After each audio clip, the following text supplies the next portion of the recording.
Bonjour. Je suis Philippe Webel, de Rucher de l'Ours. Je suis apiculteur dans les Pyrénées depuis 1975. Je travaille donc avec les abeilles depuis presque 33 ans. Donc ce que je voudrais dire, c'est que depuis quelques années, on assiste à un effondrement des colonies à la sortie d'hiver. On a des pertes considérables de cheptel. Disons que la norme avant, c'était environ, on perdait chaque année entre 5 et 10% du cheptel. C'est-à-dire 5 à 10% de ruches qui... Voilà, 5 à 10% de notre cheptel. Ouais.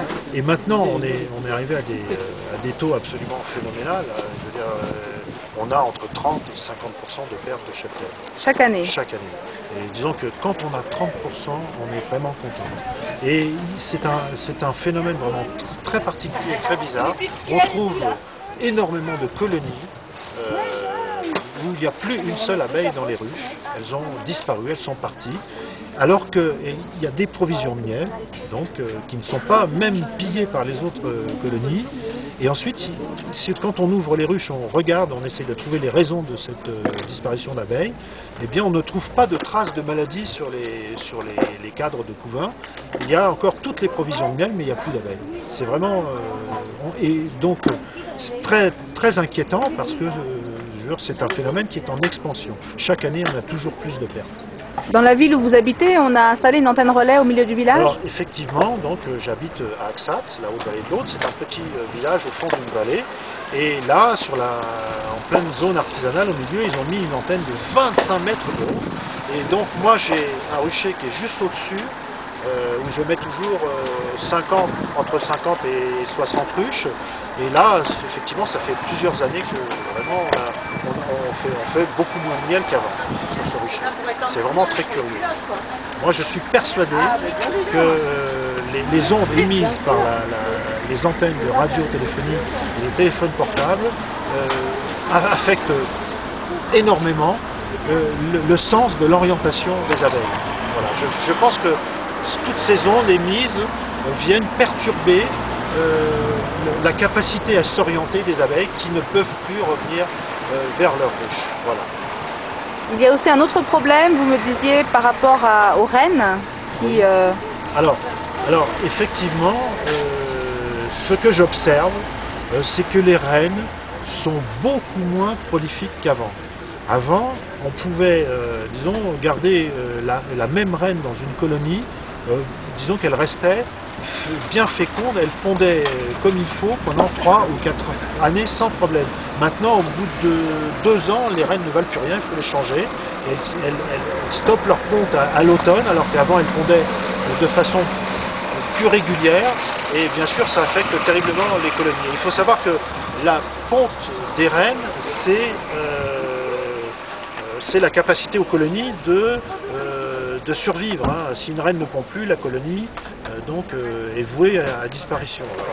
Alors ça fait combien d'années à peu près que vous rencontrez ce phénomène? Ce sont des phénomènes qui sont en pleine expansion, parce que chaque année ça augmente, et je pense à peu près 5 ou 6 ans. 5-6 ans, même peut-être plus. Hein. Ça a commencé déjà il y a... je pense on a eu de plus en plus de pertes. Je pense que c'est un phénomène qui a démarré il y a une dizaine d'années, hein, mais qui s'amplifie de façon très très importante ces dernières années. Alors, il y a quelque chose aussi qui m'interpelle, c'est que nous sommes dans des zones où nous ne sommes pas tellement affectés par les problèmes de pesticides, contrairement à d'autres zones de culture. Nous sommes dans les Pyrénées, il n'y a pas de culture intensive, il n'y a pas de traitement, on n'a pas le problème de gaucho, de régent et toutes ces saloperies là qu'on met dans les cultures. En principe, l'environnement est quand même assez préservé. C'est pour ça que vous suspectez... Moi, je suspecte fortement l'influence des antennes de radiotéléphonie qui mènent partout, de plus en plus. Voilà. Et concrètement, si vous n'étiez pas là, il n'y aurait plus d'abeilles alors? Alors, ça, il faut le dire aussi, il n'y a plus aucun essaim sauvage. Les abeilles ne peuvent plus survivre par elles-mêmes. Tous les essaims sauvages ont disparu, et les apiculteurs ont un rôle prépondérant puisqu'ils entretiennent les populations. Vous renouvelez le cheptel chaque année? Voilà, chaque année. on doit renouveler notre cheptel pour compenser nos pertes. Voilà. Et si vous n'étiez pas là, il n'y aurait déjà plus d'abeilles. Ça c'est clair. Hein. Là, si les Quelles sont les conséquences de la disparition des abeilles? Elles sont énormes. Hein. Elles sont énormes parce que l'abeille est l'insecte pollinisateur par excellence. Hein. Qu'est-ce que ça veut dire? C'est-à-dire que l'abeille, en butinant les fleurs, elle transporte le pollen d'une fleur à l'autre, elle assure la reproduction des espèces végétales. On ne peut pas vivre dans un monde sans abeilles, enfin peut-être en ville, mais en tout cas... Si les abeilles disparaissent, il n'y a plus de couvert végétal sur la Terre. À plus ou moins courte échéance, c'est certain. Combien d'années? Je pense qu'on ne tiendra pas une vingtaine d'années. Hein. À ce rythme-là. Hein. Après la mort des abeilles? Ah oui, là, il faut absolument se battre pour que les abeilles puissent survivre, hein. C'est essentiel. Hein. Et il faut soutenir les apiculteurs, il faut favoriser l'installation des jeunes. Nous, on a fait notre temps, mais il faut que les jeunes se lancent dans ce métier. Il faut absolument que les gens continuent à s'occuper des abeilles, sinon elles disparaîtront. S'il n'y a plus d'abeilles, il n'y a plus de vie.